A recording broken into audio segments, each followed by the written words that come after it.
What's going on, you guys? This is Cooked Vegetables back in here with another podcast for you guys, man. How's everybody doing? I hope you're doing absolutely amazing wherever you happen to be in the world.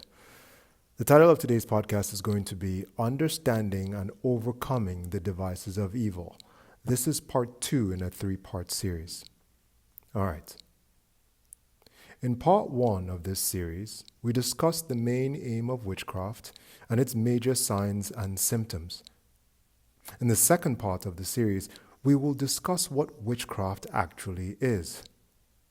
Simply put, witchcraft is any activity that projects negative energy towards another human being. As such, witchcraft can range from something as small as giving someone the evil eye due to petty jealousy, all the way to using a lock of someone's hair or a drop of their semen in an evil spell aimed to bring about their demise. In short, anything that results in the formation of a dark, energetic cloud around another person is a form of witchcraft. Below are some examples of witchcraft you may have considered normal in the past.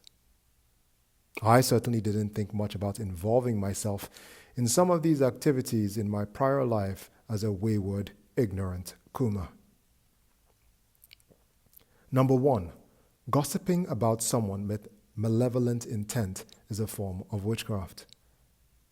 Number 2, conducting a smear campaign to wrongfully harm the reputation of another person for selfish intentions is a form of witchcraft.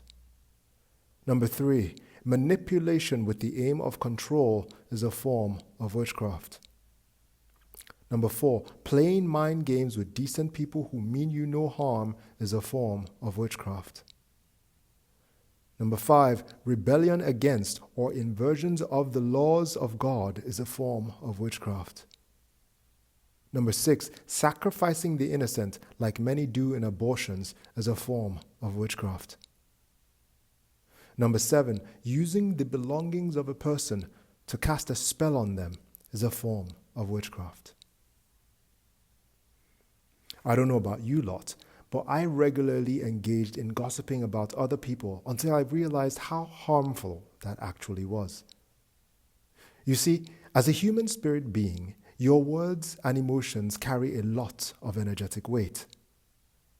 Thus, if a large enough group of people meditate negatively and or speak down on another person mixed with enough emotion, that person will feel it through their energy field unless they have some sort of supernatural protection or covering. As humans, the only type of covering we are allowed to have is obtained through purity and a solid connection to the Most High God. If anyone lacks this supernatural covering from the Heavenly Father, the weight of the negative energy projected at them from the angry mob will eventually collapse their energy field or aura. As soon as the aura is collapsed, negative entities, often called demons, now have access to the person and can program all sorts of misfortune into the person's severely damaged energy field. This is when all the symptoms of witchcraft start to manifest in the person's life, as we discussed in the first part of this series. Although the example of witchcraft, group mobbing giving above, is dangerous, there are even more sinister and powerful forms of it.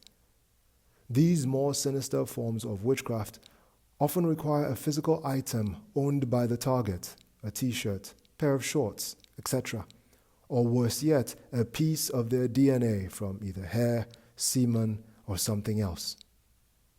Once the practitioner has access to part of you, they can use it in a spell to firmly bind you in a terrible vortex of misfortune, which will stay there indefinitely until you actively work to get it off or die. These types of spells are often executed by people of a reprobate mind, which is basically the same as a narcissist, sociopath, psychopath in modern day parlance. As many wise men have said throughout the years, an ounce of prevention is much better than a pound of cure. Thus, it is wise to be extremely careful about who you let take and or keep things that belong to you. Remember all those times you let that crazy ex of yours take one of your sweatshirts home? Lord knows what the heck she did with it. Also, please try to avoid holding a grudge or harboring hatred towards people you might not like, even if it is for good reason. If someone has done you harm or is dangerous, try to physically avoid them as much as possible and take it to the Lord in prayer. Vengeance is His, and He will definitely repay, as long as you don't hold a grudge. In the next installment of this series, we will chat about how to protect yourself from this evil and also how to get it off of you. Till next time, venerable brothers, Godspeed and remain blessed. Brother Cooked.